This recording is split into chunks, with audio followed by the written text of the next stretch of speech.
Os veículos do homem.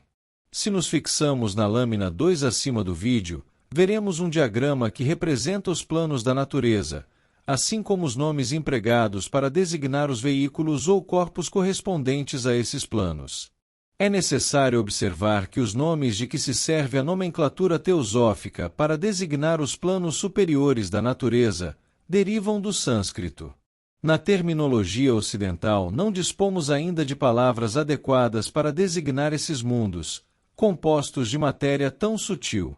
Cada um destes termos tem um significado especial, e tratando-se dos planos superiores, somente nos indicam quão pouco conhecemos de suas condições. A palavra nirvana tem sido sempre empregada no Oriente para expressar a condição espiritual mais elevada que se pode conceber. Alcançar o nirvana significa ultrapassar o ponto em que a humanidade alcançará um estado de paz e felicidade que excede a toda compreensão terrena. O aspirante a esta glória inefável abandona de maneira tão absoluta tudo quanto pertence a este mundo terrestre que alguns orientalistas europeus têm suposto, à primeira vista, mas equivocadamente, que esta condição corresponderia à total aniquilação do homem. Isto está muito longe da verdade. Para conseguir o pleno gozo de tão elevada condição espiritual, é mister alcançar o objetivo que a evolução deve atingir ao finalizar o éon ou período atual. É mister converter-se em adepto, num homem que já é algo mais do que homem. Semelhante progresso só será atingido pela grande maioria da humanidade no transcurso de milênios de evolução. Mas algumas almas intrépidas, que não se amedrontam com as dificuldades, e que, digamos assim, intentam alcançar o reino dos céus pela violência, Mateus 11:12, poderão chegar a este glorioso resultado num período de tempo relativamente curto. Nada sabemos dos estados superiores de consciência. Apenas sabemos que existem. Para significa além de, e marra, grande. As denominações destes estados de consciência nos ensinam que o primeiro significa além do nirvana, e o segundo, o grande plano além do nirvana. Isto nos demonstra que aqueles que há milhares de anos escolheram estes vocábulos não conheciam desses planos muito mais do que nos, ou, se os conheciam, não encontraram palavras mais adequadas para exprimir o seu significado. A palavra Jude aplica-se ao princípio ou elemento constituinte do homem, que se manifesta na matéria do quarto plano, e o plano mental é a esfera de ação do que chamamos inteligência. É necessário observar que este último plano, o mental, se subdivide em duas seções, designadas na lâmina 2 acima, por duas cores diferentes. Os nomes Rupa e Arupa significam, respectivamente, com forma e sem forma. Estes dois nomes indicam a qualidade da matéria desse plano. Na seção inferior, a matéria é facilmente modelável em formas distintas e definidas, sob a ação do nosso pensamento. Já não sucede o mesmo na seção superior, onde o pensamento abstrato se manifesta ao clarividente em relâmpagos de luz.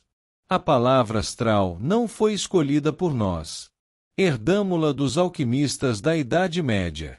Significa estrelado, e supomos que com ela se designou a matéria do plano imediatamente superior ao físico, em razão de sua aparência luminosa e de suas vibrações rítmicas mais rápidas. O mundo astral é o mundo das sensações, emoções e paixões, e é por meio do veículo do homem inerente a este plano que se revelam ao clarividente todos os seus sentimentos. O corpo astral do homem oferece aspecto continuamente cambiante, segundo a natureza das emoções que expressa.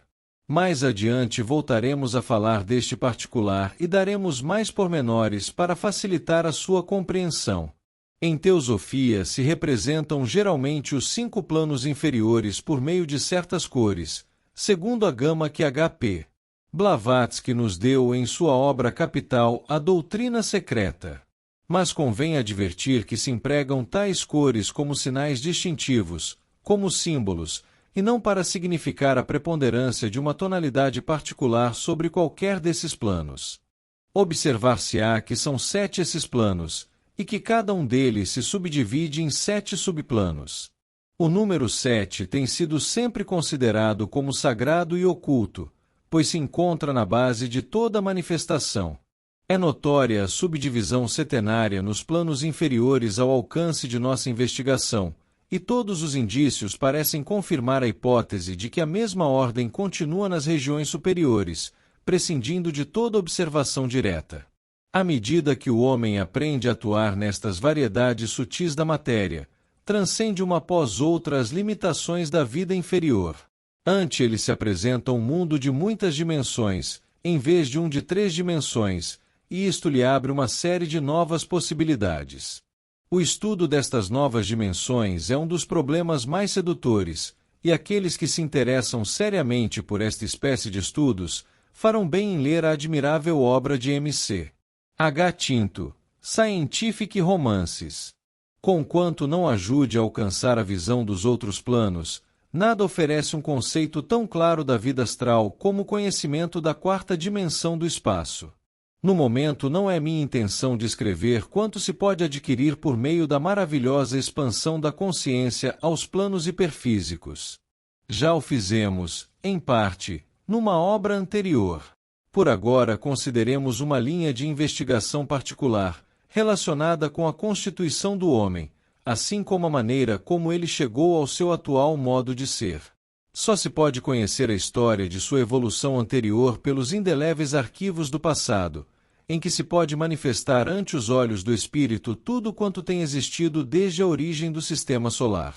Ali vê o observador cada sucesso como se ele houvesse estado presente no exato momento em que ocorreu, porém com a enorme vantagem de que pode reter ante sua vista cada cena particular, tanto tempo quanto seja necessário para efetuar um profundo exame, ou limitar-se a passar uma rápida revista, se o desejar, pelos acontecimentos de todo um século.